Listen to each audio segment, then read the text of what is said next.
नमस्कार दोस्तों, आपका स्वागत है आपके अपने चैनल स्टडी वाइन्स ऑफिशियल पर। तो आज के इस वीडियो में हम हिस्ट्री का सेकंड टॉपिक सिंधु घाटी सभ्यता के बारे में पढ़ेंगे।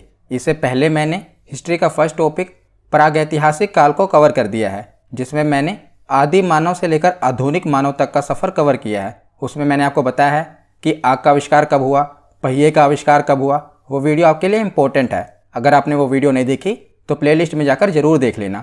आज हम सिंधु घाटी सभ्यता के बारे में पढ़ेंगे और मैंने इस वीडियो में हर एक उस पॉइंट को कवर किया है जो आपकी परीक्षा के लिए इम्पोर्टेंट है। आप चाहे किसी भी एग्ज़ाम की तैयारी कर रहे हो, इस वीडियो से आपको एक प्रश्न डेफिनेटली मिलेगा, क्योंकि मैंने उन सभी पॉइंट्स को कवर किया है जो किसी न किसी एग्ज़ाम में पूछे गए हैं। और लास्ट में मैंने प्रीवियस ईयर क्वेश्चन को भी कवर किया है। इसीलिए पहले आप वीडियो को पूरा देखें और लास्ट में प्रीवियस ईयर क्वेश्चन जरूर अटेम्प्ट करें, ताकि आपको पता चल सके कि आपको कितने प्रश्न याद हुए और आपको कितने प्रश्न आते थे। तो चलिए बिना देरी किए हुए वीडियो को शुरू करते हैं। तो चलिए वीडियो की शुरुआत करते हैं। तो जैसा कि आपने पिछली वीडियो में देखा होगा, मैंने आपको बताया था कि जो इतिहास है इसे अध्ययन की दृष्टि से 3 भागों में बांटा गया है: प्रागैतिहासिक काल, आध्यैतिहासिक काल और ऐतिहासिक काल। प्रागैतिहासिक काल में वो आता है जिस काल में मानव किसी लिपि और लेखन कला से परिचित नहीं था, मतलब कि मानव लिखना और पढ़ना नहीं जानता था, उसे हम प्राग ऐतिहासिक काल में डालते हैं, जैसे कि पाषाण काल, ताम्रकाल। ये मैंने टॉपिक कवर कर दिया है पहली वीडियो में, ये वीडियो आप देख लेना। आज हम आदि ऐतिहासिक काल के बारे में पढ़ेंगे, जिस काल में मनुष्य लिपि से तो परिचित था, यानी कि लिखना तो जानता था, पर जो उसने लिखा है वो हम पढ़ नहीं सकते, तो उसको हमने आदि ऐतिहासिक काल में डाला है, जैसे कि हड़प्पा सिंधु सभ्यता। इसी टॉपिक को आज हम पढ़ेंगे। और तीसरा काल आता है ऐतिहासिक काल, जिसमें मनुष्य किसी न किसी लिपि से परिचित था, यानी कि वो लिखना जानता था, और जो उसने लिखा है वो हम पढ़ भी सकते हैं, तो उसे हम ऐतिहासिक काल में डालते हैं, जैसे कि प्राचीन भारत का इतिहास हो गया। आगे हम पढ़ेंगे वैदिक काल, महाजनपद, और भी हम पढ़ेंगे जो वंश हैं वो प्राचीन भारत में आता है। फिर जो मुगलों का वंश है ये सब मध्यकालीन भारत में आता है, आधुनिक भारत में आता है। मतलब कि जो उन्होंने लिखा है उसको हम पढ़ सकते हैं, उसे हम ऐतिहासिक काल में डालते हैं। तो आज हम आदि ऐतिहासिक काल के बारे में पढ़ेंगे, यानी कि उस समय के जो मनुष्य थे वो किसी न किसी लिपि से परिचित थे, पर उनकी लिपि को हम पढ़ नहीं सकते। वो हड़प्पा सिंधु सभ्यता है। तो चलिए शुरुआत करते हैं। सिंधु घाटी सभ्यता, जिसे इंडस वैली सिविलाइजेशन कहते हैं, तो यह सिंधु सभ्यता नदी के तट पर मिली थी, इसीलिए सभ्यता को सिंधु घाटी सभ्यता कहा जाता है। और इसमें सबसे पहले जो जानकारी मिली थी वो हड़प्पा की खुदाई से हुई थी, इसीलिए इसे हड़प्पा सभ्यता भी कहा जाता है, यानी कि सिंधु घाटी सभ्यता को ही हड़प्पा सभ्यता कहते हैं। पर इसमें भी याद रखना, जो सर्वमान्य है वो हड़प्पा सभ्यता है, क्योंकि पहले क्या हुआ था, इसका नाम सिंधु घाटी सभ्यता रख दिया गया था, पर बाद में देखा गया कि जब बाद में खुदाई हुई तो जो इसके साक्ष्य हैं वो यमुना घाटी, गोदावरी घाटी, यानी कि अन्य नदियों की घाटियों पर भी मिला। इसीलिए बाद में जो इतिहासकार थे उन्होंने कहा कि सिंधु घाटी सभ्यता रखना इसका नाम सही नहीं रहेगा, इसीलिए उन्होंने इसका नाम हड़प्पा पे रख दिया, क्योंकि इसकी खुदाई में सबसे पहले जो साक्ष्य मिले थे वो हड़प्पा से मिले थे, इसीलिए उन्होंने इसका नाम हड़प्पा सभ्यता रख दिया। एक एग्जाम में प्रश्न पूछा भी गया है कि सिंधु घाटी सभ्यता का सबसे उचित नाम क्या है, तो उसमें ऑप्शन में सिंधु घाटी सभ्यता, सिंधु सभ्यता भी दिया हुआ है और हड़प्पा सभ्यता भी दिया हुआ है, जबकि ये सभी एक ही के नाम है, पर सबसे उचित नाम कौन सा है? हड़प्पा सभ्यता। मैंने आपको बता ही दिया क्यों, क्योंकि पहले तो इसे सिंधु घाटी सभ्यता कहा जाता था, पर जब इसके धीरे धीरे विस्तार हुआ और भी जगह पर खुदाई हुई तो पता चला कि जो इसका विस्तार है और भी नदी घाटियों पर मिला है, इसीलिए इसका नाम हड़प्पा सभ्यता रख दिया गया। तो याद रखिएगा, सिंधु घाटी सभ्यता को ही हड़प्पा सभ्यता कहा जाता है, पर सबसे उचित नाम है हड़प्पा सभ्यता। और सिंधु सभ्यता का विकास 2500 ईसा पूर्व से लेकर 1750 ईसा पूर्व तक माना जाता है। ये कार्बन डेटिंग प्रणाली से पता लगाई गई है तिथि कि 2500 ईसा पूर्व से लेकर 1750 ईसा पूर्व तक सिंधु घाटी सभ्यता का विकास रहा है। यह सर्वमान्य तिथि है और कई किताबों में ये जो तिथि है वो 2350 या 2400 ईसा पूर्व से बताई गई है, पर जो सर्वमान्य तिथि है ये 2500 ईसा पूर्व से ही है। याद रखिएगा, 2500 ईसा पूर्व से लेकर 1750 ईसा पूर्व तक। और जो सिंधु घाटी सभ्यता है ये विश्व की सबसे पहली शहरी सभ्यता थी, ये जरूर याद रखिएगा, क्योंकि जब सिंधु घाटी सभ्यता का विस्तार हो रहा था उस समय इसके समकालीन और भी सभ्यताएं चल रही थी, जैसे कि मेसोपोटामिया की सभ्यता और भी सभ्यताएं चल रही थी, पर बाकी की जो सभ्यताएं थी वो ग्रामीण सभ्यताएं थी। पर जो सिंधु घाटी सभ्यता थी ये एक शहरी सभ्यता थी। शहरी सभ्यता कैसे पता चली वो मैं आपको आगे बताऊंगा कि क्यों इसे शहरी सभ्यता कहा जाता है, पर इतना आप याद रखिएगा कि ये विश्व की सबसे पहली शहरी सभ्यता थी, सिंधु घाटी सभ्यता। और चार्ल्स मैसन ने सर्वप्रथम 1826 में इसकी जानकारी दी थी। देखिए क्या हुआ था कि जहाँ पर इसकी खुदाई हुई थी ना हड़प्पा में, वहाँ पर पहले क्या हो रहा था, जब मतलब इसकी खुदाई नहीं शुरू हुई थी, वहाँ के जो लोग थे वो घर बनाने के लिए वहाँ से खुदाई करके जो ईंटें थी वहाँ की ईंटों से अपना घर बना रहे थे। तो जो चार्ल्स मैसन था, इसको पता चला कि लोग क्या कर रहे हैं, खुदाई करके वहाँ से ईंटें निकल रही हैं और उसे अपने घर बना रहे हैं। तो जब इसको पता चला, पर इसने इतना ध्यान नहीं दिया, मतलब कि इसको पता तो चल गया कि यहाँ पर कुछ ना कुछ तो है, पर उस समय अंग्रेजों की सरकार थी तो अंग्रेजों ने ज़्यादा ध्यान नहीं दिया, तो वो बात वहीं पर खत्म हो गई। पर बाद में 1921 में देख रहे हैं आप, 1826 में चार्ल्स मैसन को ये तो पता चल गया कि यहाँ पर कुछ ना कुछ तो है, पर उसने इतना ध्यान नहीं दिया। उसके बाद 1921 में जाकर तत्कालीन भारतीय पुरातत्व सर्वेक्षण विभाग के महानिदेशक, मतलब कि उस समय के जो पुरातत्व विभाग के महानिदेशक थे, अंग्रेजी होंगे क्योंकि भारत भी आज़ाद नहीं हुआ था, 1921 की बात है, तो जॉन मार्शल ने खुदाई करने का आदेश दिया। तो जॉन मार्शल को पता चल गया कि यहाँ पर कोई ना कोई सभ्यता बसी थी, तभी ये सब अवशेष मिल रहे हैं। तो जॉन मार्शल अधिकारी था, वो खुद तो खुदाई करेगा नहीं, तो उसने खुदाई करने के निर्देश किसको दिए, राय बहादुर दयाराम साहनी को। जो जॉन मार्शल थे वो पुरातत्व विभाग के महानिदेशक थे, खुद खुदाई तो करेंगे नहीं, तो उन्होंने निर्देश दिए थे राय बहादुर दयाराम साहनी को। तो दयाराम साहनी ने खुदाई शुरू की और सबसे पहले हड़प्पा की खोज की, इसीलिए इसे हड़प्पा सभ्यता कहा जाता है। याद रखिएगा, आपसे ये पूछा जाएगा कि हड़प्पा की खोज किसने की थी। हड़प्पा शहर की बात हो रही है, तो हड़प्पा की खोज की थी दयाराम साहनी ने। कब की थी, 1921 में। अब हम आगे देखते हैं, तो आगे हम देखते हैं कि सिंधु सभ्यता का विस्तार कहाँ तक है, मतलब कि ये कहाँ तक सभ्यता फैली हुई थी। तो इसकी उत्तरी सीमा की बात करें तो उत्तरी सीमा पाई गई है मांडा में, जो कि जम्मू कश्मीर में, और दक्षिणी सीमा की बात करें तो वह है दैमाबाद। दक्षिणी सीमा दैमाबाद तक फैली हुई है, दैमाबाद महाराष्ट्र में है। और पूर्वी सीमा की बात करें तो आलमगीरपुर, जो कि उत्तर प्रदेश में है, इसकी पूर्वी सीमा का विस्तार है। और पश्चिमी सीमा की बात करें तो पाकिस्तान के बलूचिस्तान में, जिसे कहते हैं सुतका गैंडोर, वहां तक ये फैली हुई थी सभ्यता। ये एक बार फिर से देख लीजिए, उत्तरी सीमा जो है मांडा यानी कि जम्मू कश्मीर में है, दक्षिणी सीमा दैमाबाद, दा से रिलेट भी हो रहा है, दक्षिणी सीमा दा और दैमाबाद का दा, तो दक्षिणी सीमा दैमाबाद जो कि महाराष्ट्र में है, पूर्वी सीमा उत्तर प्रदेश के आलमगीरपुर, और पश्चिमी सीमा सुतका गैंडोर जो कि बलूचिस्तान में है। ये याद रखेगा, आपसे ऐसे पूछा भी जा सकता है कि सिंधु सभ्यता की उत्तरी सीमा कहाँ तक फैली हुई थी, तो आपको ये याद होना चाहिए चारों चीज़ें। और ये जरूर याद रखिएगा कि जो सिंधु सभ्यता का आकार था, यानी कि जो इसका विस्तार था, तो अगर हम मैप में देखें तो जो सिंधु सभ्यता का विस्तार था ये त्रिभुजाकार था। अगर हम सभी पॉइंट को आपस में मिलाए ना तो एक त्रिभुज बनता है, तो इसीलिए कहा गया कि जो सिंधु सभ्यता का आकार है ये त्रिभुजाकार है। अब हम आगे देखते हैं, तो सिंधु सभ्यता के लोगों का सामाजिक जीवन कैसे था ये हम देख लेते हैं। तो जो सिंधु सभ्यता का समाज का स्वरूप था वो मात्र सत्तात्मक था। ये इंपॉर्टेंट है कि जो सिंधु सभ्यता के समाज का स्वरूप था ये मात्र सत्तात्मक था। जो सिंधु घाटी सभ्यता के लोग थे ये मात्र देवी की पूजा करते थे। ये तो नहीं पता चला कि वो कौन सी देवी की पूजा करते थे, पर यह माना जाता है कि उनकी मातृ देवी थी, वो अपनी मातृ देवी की पूजा करते थे, उनकी उपासना करते थे। और जो वहाँ की मोहरें थी, मोहरों पर भी देवियों की तस्वीरें मिली हैं, आकृतियाँ मिली हैं, इसलिए माना जाता है कि जो सिंधु सभ्यता थी ये मात्र सत्तात्मक थी, याद रखेगा। और जो सिंधु सभ्यता का समाज था ये 4 वर्गों में बटा हुआ था। उस समय कौन कौन वर्ग थे, एक था विद्वान वर्ग, दूसरा था योद्धा वर्ग, तीसरा था व्यापारी एवं शिल्पी वर्ग, और चौथा था श्रमिक वर्ग। ये इंपॉर्टेंट है कि जो सिंधु सभ्यता का समाज था ये 4 वर्गों में बटा हुआ था। कौन कौन से, विद्वान वर्ग, योद्धा वर्ग, व्यापारी एवं शिल्पी वर्ग, और चौथा श्रमिक वर्ग। उसके बाद देखते हैं कि जो सिंधु सभ्यता के लोग थे इनका भोजन कैसे था। तो सिंधु सभ्यता के लोग शाकाहारी तथा मांसाहारी दोनों प्रकार के भोजन करते थे, यानी कि वो शाकाहारी भी और मांसाहारी दोनों प्रकार का भोजन करते थे। उसके बाद आगे देखते हैं कि जो सिंधु घाटी सभ्यता के लोग थे उनकी शवाधान प्रणाली क्या थी। तो सिंधु सभ्यता के लोग अपने मृतकों को 3 प्रकार से अंतिम संस्कार करते थे। कौन कौन सा प्रकार था, पहला प्रकार था पूर्ण शवाधान, जिसमें वो क्या करते थे, मृतकों को कब्र में दफनाने की परंपरा थी, जिसे कहा जाता था पूर्ण शवाधान। दूसरा था आंशिक शवाधान।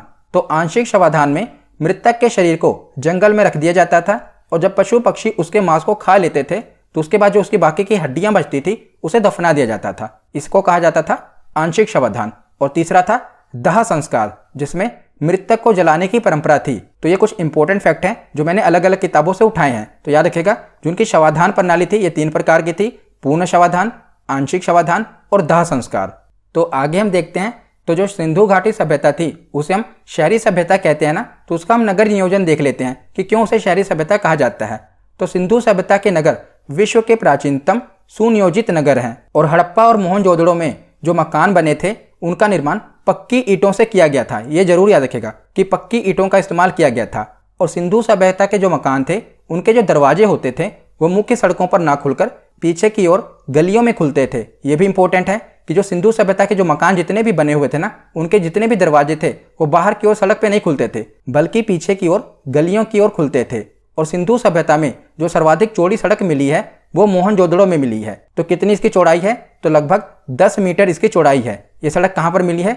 मोहनजोदड़ो में मिली है और इसकी चौड़ाई 10 मीटर है, ये याद रखिएगा। और सामान्यतः जो मकान बने होते थे सिंधु सभ्यता के, उसमें 4 और 5 कमरे बनाए जाते थे। मकान में आंगन, रसोई घर, स्नानागार, कुएं तथा बड़े घरों में शौचालय भी बनाए जाते थे। इसीलिए इसे शहरी सभ्यता कहा जाता है। देखिए किस प्रकार से सुनियोजित तरीके से ये अपने नगर को बसाते थे। और जो सिंधु घाटी सभ्यता के नगर थे, यहाँ पर जो नालियाँ भी मिलती थी वो ढकी हुई नालियाँ थी, इसीलिए इसे शहरी सभ्यता कहा गया। क्योंकि आप देख ही रहे हैं कि पक्की ईंटों का इस्तेमाल किया गया है और जो दरवाजे भी थे वो सड़कों की ओर नहीं खुल रहे, गलियों की ओर खुल रहे हैं। चौड़ी सड़कें होती थी, 4-5 कमरे के मकान बनाए जाते थे, उसमें रसोई घर भी है, कुआं भी है, शौचालय भी है, स्नानागार भी है, ढकी हुई नालियाँ हैं, इसीलिए इसे शहरी सभ्यता कहा जा रहा है, याद रखिएगा। उसके बाद देखते हैं सिंधु सभ्यता के प्रमुख स्थल। यहाँ से बहुत से प्रश्न बने हैं, इसीलिए ध्यान से सुनिएगा। तो सबसे पहले देखते हैं हड़प्पा। तो हड़प्पा की खुदाई आपको मैंने बताया था कि सबसे पहले हुई थी 1921 में। तो इसकी खुदाई दयाराम साहनी ने 1921 में की थी और वर्तमान में ये रावी नदी के तट पर पाकिस्तान में स्थित है। जो हड़प्पा है वर्तमान में पाकिस्तान में स्थित है और यहाँ से निम्नलिखित वस्तुएं मिली हैं। तो कौन कौन सी वस्तुएं मिली हैं ये आपसे एग्जाम में पूछा जाता है। तो पहले देख लेते हैं कौन कौन सी वस्तुएं मिली हैं। तो हड़प्पा से श्रमिक आवास मिला है, अन्नागार मिला है, लकड़ी का ताबूत मिला है जिसमें दफनाया जाता है, और RH-37 कब्रिस्तान मिले हैं। तो 37 कब्रिस्तान मिले हैं जिन्हें RH-37 का नाम दिया गया है। तो RH-37 कब्रिस्तान मिले हैं, लकड़ी का ताबूत मिला है, अन्नागार मिला है और श्रमिक आवास मिला है।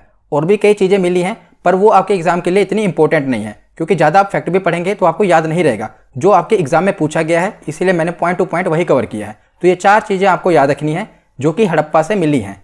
तो ये आपको कैसे याद रहेगा? तो आप इसे एक स्टोरी से बनाकर याद कर सकते हैं। तो आपको पता है कि मजदूर की सारी ज़िंदगी कमाने खाने में निकल जाती है और बाद में बेचारा वो ख़त्म हो जाता है, कमाते खाते ही बाद में ख़त्म हो जाता है। तो ये आपको याद रखने का एक तरीका मैं बता रहा हूँ। तो देखिए क्या क्या मिला है। श्रमिक आवास मिला है, मजदूर है तो वो खाएगा। अन्नागार मिला है जहाँ वो अपना अन्न रखेगा। लकड़ी का ताबूत मिला है, तो मैंने आपको बताया ना कि मजदूर की सारी ज़िंदगी कमाने खाने में निकल जाती है और अंत में वो ख़त्म हो जाता है। तो लकड़ी का ताबूत मिला है उसको दफनाने के लिए, और RH-37 कब्रिस्तान मिला है जहाँ पर उसे दफनाया जाएगा। तो क्या क्या मिला हड़प्पा से? श्रमिक आवास मिला है, अन्नागार मिला है, लकड़ी का ताबूत मिला है और RH-37 कब्रिस्तान मिला है। जो ये कब्रिस्तान है RH-37, ये भी NTPC के एग्जाम में भी पूछा गया था, इसीलिए मैंने इसे भी कवर किया है। तो ये 4 चीज़ों को आप याद रखिएगा, ये हड़प्पा से मिली हैं। तो हड़प्पा के बाद देखते हैं मोहनजोदड़ो। तो मोहनजोदड़ो की खुदाई 1922 में हुई थी।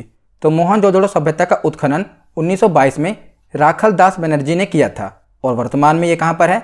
तो सिंधु नदी के तट पर पाकिस्तान के सिंध प्रांत में लरकाना जिले में है। तो वर्तमान में ये पाकिस्तान में है मोहनजोदड़ो। इसकी खुदाई हुई थी 1922 में। तो बस आप 2 ही याद रखना, एक तो 1921 में हड़प्पा की हुई थी और 1922 में मोहनजोदड़ो की। बाकी आपसे डेट नहीं पूछी जाएगी, बस ये दोनों याद रख लेना, क्योंकि प्रथम 2 है ना। हड़प्पा वाला सबसे इंपॉर्टेंट है कि उसकी खुदाई 1921 में हुई थी और मोहनजोदड़ो की खुदाई 1922 में हुई थी। तो मोहनजोदड़ो का अर्थ क्या है ये इंपॉर्टेंट है। मोहनजोदड़ो जो शब्द है इसका अर्थ है मृतकों का टीला। क्या है? मृतकों का टीला कहा जाता है मोहनजोदड़ो को। ये इंपॉर्टेंट है, ये इस शब्द का अर्थ है। तो यहाँ से कौन कौन सी वस्तुएं मिली हैं तो देख लेते हैं पहले कौन कौन सी वस्तुएं मिली हैं। तो पहला है पुरोहित आवास, दूसरा है अन्नागार, तीसरा विशाल स्नानगृह, घर में कुआं मिला है, आदि शिव की मूर्ति मिली है, कांसे की बनी नर्तकी की मूर्ति मिली है और सबसे चौड़ी सड़क। तो वो तो मैंने आपको शुरू में बताया था ना कि 10 मीटर चौड़ी सड़क मिली है मोहनजोदड़ो में। तो सबसे चौड़ी सड़क कहाँ पर मिली है? मोहनजोदड़ो में। तो कौन कौन सी वस्तुएं मिली हैं आपने देख लिया। पुरोहित आवास, पीछे हमने पढ़ा था हड़प्पा में, तो वहाँ पर क्या मिला था? श्रमिक आवास। और यहाँ पर क्या? पुरोहित आवास। तो देखिए मोहनजोदड़ो से आपको इसे लिंक करना है। मोहनजोदड़ो में क्या? मोहन। तो भगवान कृष्ण को मोहन मुरारी कहा जाता है, मोहन। तो यहाँ पर क्या है? अगर भगवान है तो उनकी पूजा होगी, तो पुरोहित हैं, पुरोहित का आवास है। और अन्नागार है तो पुरोहित हैं, खाएंगे पिएंगे। ये जरूर याद रखिएगा कि हड़प्पा में भी अन्नागार मिला है और मोहनजोदड़ो में भी अन्नागार मिला है। पर जो मोहनजोदड़ो का अन्नागार है ये सबसे बड़ा, यानी कि सिंधु सभ्यता का सबसे बड़ा अन्नागार था। ये जरूर इंपॉर्टेंट है कि जो मोहनजोदड़ो का अन्नागार है ये सिंधु सभ्यता का सबसे बड़ा अन्नागार था। मिला तो वहां पर भी है, हड़प्पा में भी, ये पर ये बड़ा वाला था। तो पुरोहित का आवास मिला है, अन्नागार मिला है, तो पुरोहित रहेंगे तो खाएंगे पिएंगे तो है ही। विशाल स्नानगृह मिला है, घर में कुआं है, आदि शिव की मूर्ति है। तो देखिए हम स्टोरी कैसे बना सकते हैं कि जो पुरोहित हैं, मोहनजोदड़ो में हमने मोहन को लिंक किया कि भगवान कृष्ण को, तो पूजा करने के लिए पुरोहित हैं, तो जो पुरोहित हैं पहले स्नानागृह में स्नान करेंगे, तो विशाल स्नानागृह बनाया गया है, वहाँ पर क्या करेंगे, वो स्नान करेंगे। स्नान करने के बाद वो क्या करेंगे, पूजा करेंगे। पूजा करने के लिए कौन है, भगवान शिव हैं, तो भगवान शिव पर क्या किया जाता है, जल चढ़ाया जाता है। तो घर में कुएं से पानी निकालेंगे और शिव पर जल चढ़ाएंगे। क्या क्या हमने पढ़ा, पुरोहित आवास है, यानी कि पुरोहित हैं, वो क्या करेंगे, सबसे पहले स्नान करेंगे। स्नान करने के बाद घर के कुएं से पानी निकालेंगे और भगवान शिव के ऊपर जल चढ़ाएंगे। तो ये हम स्टोरी से बना रहे हैं ताकि आपको अगर एक भी चीज़ पता चल जाए तो बाकी उसके आसपास की चीज़ें आपसे लिंक हो जाएं कि हाँ ये चीज़ यहीं पर होगी। तो मोहनजोदड़ो में हमने पढ़ लिया कि पुरोहित आवास है, अन्नागार है, विशाल स्नानागृह है, घर में कुआं है, आदि शिव की मूर्ति है और कांसे से बने नर्तकी की मूर्ति भी है। ये भी इंपॉर्टेंट है। तो जो कांसे की बनी नर्तकी की मूर्ति है इसको आप ऐसे भी रिलेट कर सकते हैं। यहाँ पर हमने आदि शिव पढ़ा ना, तो जो भगवान शिव हैं इनकी एक नृत्य कला है जिसे नटराज कहा गया ना, नटराज की मूर्ति है। तो यहाँ पर कौन सी है, नर्तकी की मूर्ति है। तो भगवान शिव से आप नटराज की मूर्ति याद रख लेना है। तो यहाँ पर दूसरी नर्तकी की मूर्ति, पर आप नटराज की मूर्ति से याद रखना कि जो नटराज की मूर्ति है भगवान शिव जहाँ पर है वहाँ पर दूसरी मूर्ति भी मिली है, नर्तकी की मूर्ति। और सबसे चौड़ी सड़क तो हमने शुरू में ही पढ़ लिया था, तो एक बार दोबारा रिवीजन कर लीजिए। क्या क्या मिला है, पुरोहित आवास मिला है, अन्नागार मिला है, विशाल स्नानागृह, ये जरूर याद रखेगा कि विशाल स्नानागृह मिला है, घर में कुआं मिला है, आदि शिव की मूर्ति मिली है, कांसे की बनी नर्तकी की मूर्ति मिली है और सबसे चौड़ी सड़क मिली है। ये सब कहाँ पर मिला है, मोहनजोदड़ो में मिला है। उसके बाद आगे देखते हैं, तो आगे है चनहुदड़ो। तो चनहुदड़ो कहाँ पर है, तो इसकी खुदाई पहले किसने की थी, गोपाल मजूमदार ने की थी और वर्तमान में ये भी सिंधु नदी के तट पर पाकिस्तान में ही स्थित है चनहुदड़ो। ये एकमात्र ऐसा शहर है जो दुर्ग रहित है और ये औद्योगिक शहर है। तो ये दुर्ग रहित का मतलब क्या है, तो ये जान लीजिए सिंधु घाटी सभ्यता में जितने भी शहर मिले ना, तो उन शहरों में जो भी मकान बने होते थे ना, जो भी बस्तियां बनी होती थी, उसके बाद में एक बाउंड्री बनी होती थी ताकि बाहर से आक्रमण ना हो सके, इसलिए एक बाउंड्री बनी होती थी और उसी के अंदर बस्तियां बसी हुई थी। पर जो चनहुदड़ो था ये दुर्ग रहित था, मतलब कि यहाँ पर कोई भी बाउंड्री नहीं थी। ये दुर्ग रहित था क्योंकि एक औद्योगिक शहर था, यहाँ पर कोई भी बाउंड्री नहीं थी, ये जरूर याद रखिएगा। तो यहाँ पर कौन कौन सी वस्तुएं मिली हैं, तो यहाँ पर देखिए सब महिलाओं वाली वस्तुएं मिली हैं, जैसे कि लिपस्टिक हो गया, शीशा हो गया, मनके और गुड़ियाँ हो गई। और एक चीज़ याद रखिएगा कि कुत्ते और बिल्लियों के पैरों के निशान भी यहाँ पर मिले हैं। तो बिल्ली का पीछा कर रहा था कुत्ता, तो इन दोनों के पैरों के निशान मिले हैं, कुत्ते और बिल्ली के पैरों के निशान। तो लिपस्टिक भी मिली है, देखिए उस समय लिपस्टिक, शीशा, मनके और गुड़ियाँ मिली हैं और कुत्ते और बिल्लियों के पैरों के निशान मिले हैं चनहुदड़ो में। उसके बाद आगे देखते हैं रोपड़। तो इसकी खुदाई यज्ञदत्त शर्मा ने की थी और ये वर्तमान में पंजाब में सतलुज नदी के किनारे पर स्थित है, यानी कि भारत में ही है, पंजाब में यज्ञदत्त शर्मा ने इसकी खुदाई की थी।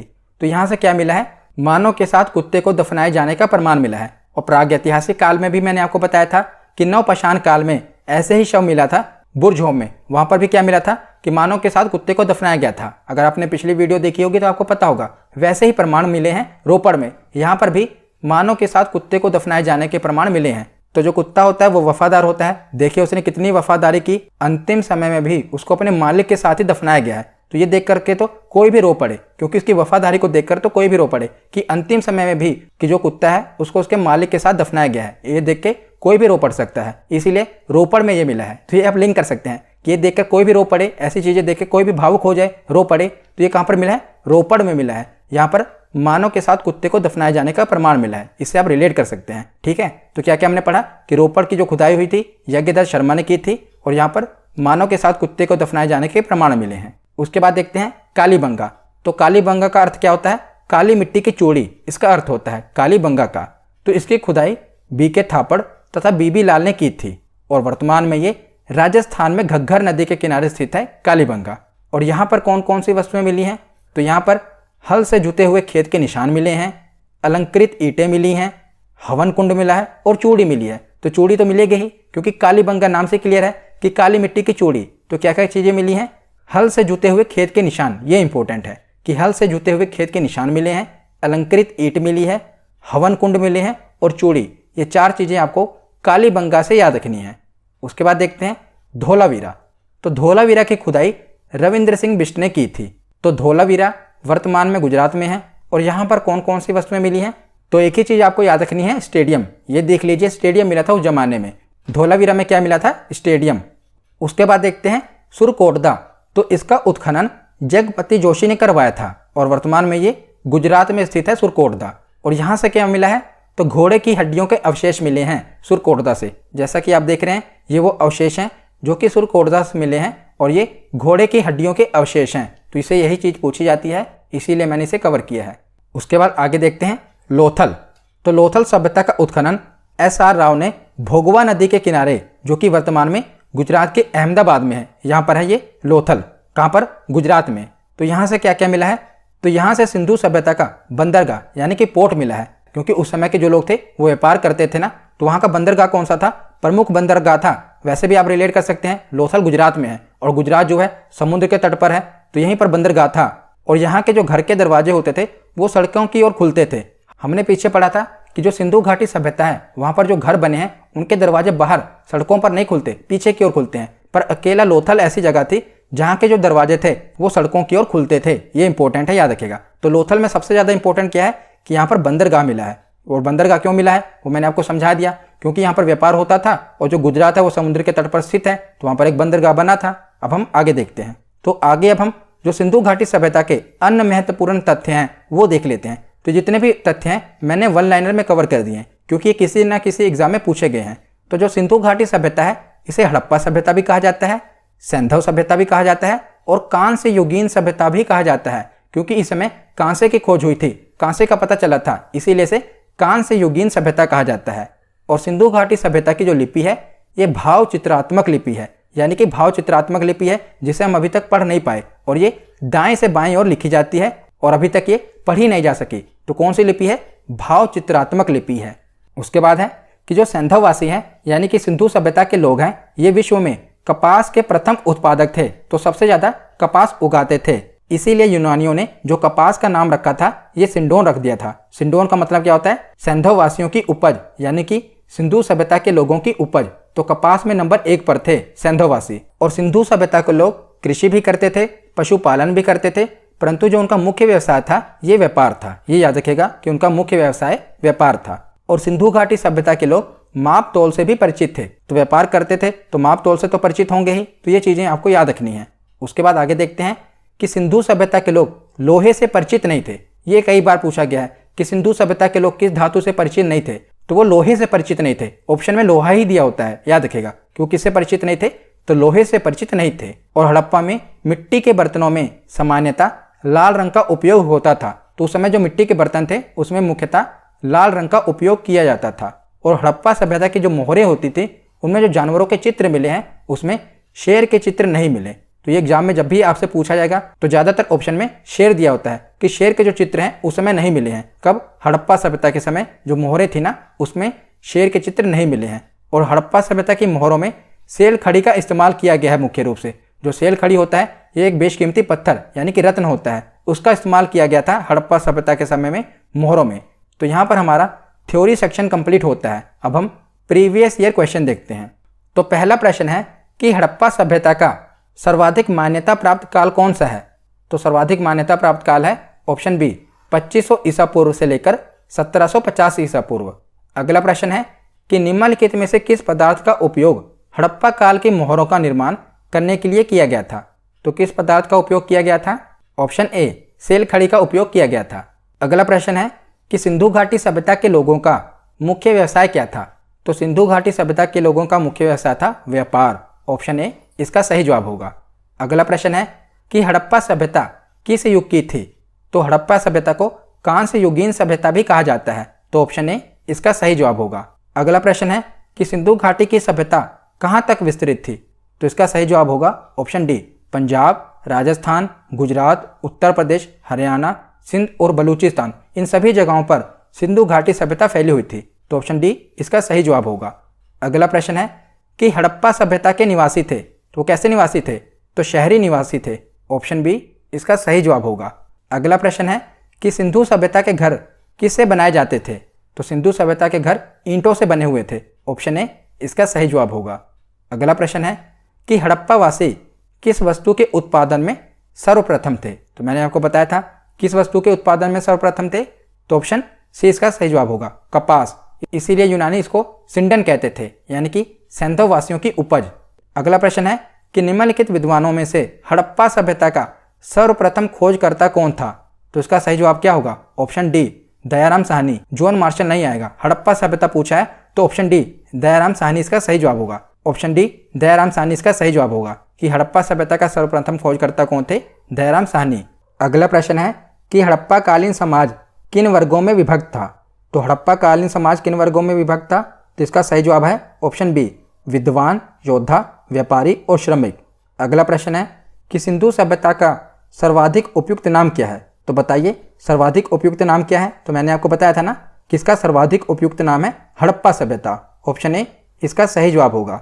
अगला प्रश्न है कि हड़प्पा के मिट्टी के बर्तनों पर सामान्यतः किस रंग का उपयोग हुआ था? तो किस रंग का उपयोग हुआ था? इसका सही जवाब है ऑप्शन ए, लाल रंग का। अगला प्रश्न है कि सिंधु घाटी के लोग विश्वास करते थे, तो किस पर सबसे ज़्यादा विश्वास करते थे? तो ऑप्शन डी, मातृशक्ति में सबसे ज़्यादा विश्वास करते थे। इसका सही जवाब है ऑप्शन डी। अगला प्रश्न है कि किस पशु के अवशेष सिंधु घाटी सभ्यता से प्राप्त नहीं हुए? तो किस पशु के अवशेष नहीं मिले हैं? तो ऑप्शन ए, शेर के अवशेष नहीं मिले हैं। घोड़े के भी मिले हैं, गाय के भी मिले हैं और हाथी के भी मिले हैं, पर शेर के अवशेष नहीं मिले। तो इसका सही जवाब ऑप्शन ए होगा। अगला प्रश्न है कि हड़प्पा कालीन स्थल में अभी तक किस धातु की प्राप्ति नहीं हुई? तो कौन सी धातु की प्राप्ति नहीं हुई है? तो इसका सही जवाब क्या होगा? ऑप्शन डी, लोहे की प्राप्ति अभी तक नहीं हुई है। अगला प्रश्न है कि सिंधु सभ्यता का पत्तन नगर यानी कि बंदरगाह कौन सा था? तो मैंने आपको बताया था कि कौन सा था बंदरगाह, कहाँ पर था वो? लोथल में था। ऑप्शन बी इसका सही जवाब होगा, लोथल, जो कि गुजरात में है। अगला प्रश्न है कि किस हड़प्पा कालीन स्थल से नृत्य मुद्रा वाली स्त्री की कांस्य मूर्ति प्राप्त हुई है? तो कहाँ से यह प्राप्त हुई है? तो इसका सही जवाब क्या है? ऑप्शन ए, मोहनजोदड़ो से कांस्य की मूर्ति प्राप्त हुई है, नर्तक की मूर्ति। अगला प्रश्न है कि सूची 1 को सूची 2 से सुमेलित कीजिए। तो सिंधु सभ्यता की उत्तरी सीमा, दक्षिणी सीमा, पूर्वी सीमा और पश्चिमी सीमा आपको बतानी है। तो उत्तरी सीमा कहाँ पर है? तो ऑप्शन से भी पता चल जाएगा। जम्मू उत्तर में है तो उत्तरी सीमा है मांडा। दक्षिणी सीमा कौन सी है? दैमाबाद, महाराष्ट्र में है। पूर्वी सीमा कौन सी है? आलमगीरपुर, उत्तर प्रदेश में है। और पश्चिमी सीमा कौन सी है? सुतका गेंडोर, बलूचिस्तान में है। तो इसके आमने सामने ही दिया हुआ है। तो इसका सही ऑप्शन क्या होगा? ऑप्शन ए का 1, बी का 2, सी का 3 और डी का 4। अगला प्रश्न है सिंधु सभ्यता में वृहद स्नानागार कहाँ पर पाया गया है? तो सबसे बड़ा स्नानागार कहाँ पर मिला है? तो इसका सही जवाब है ऑप्शन ए। आज का आखिरी प्रश्न है कि सिंधु सभ्यता में RH-37 कब्रिस्तान कहाँ पर मिले हैं? तो RH-37 कब्रिस्तान कहाँ पर मिले हैं? तो ये हड़प्पा में मिले हैं। ऑप्शन बी इसका सही जवाब होगा। तो आज की ये वीडियो यहीं पर ख़त्म होती है। कैसी लगी ये वीडियो कमेंट सेक्शन में ज़रूर बताना। धन्यवाद।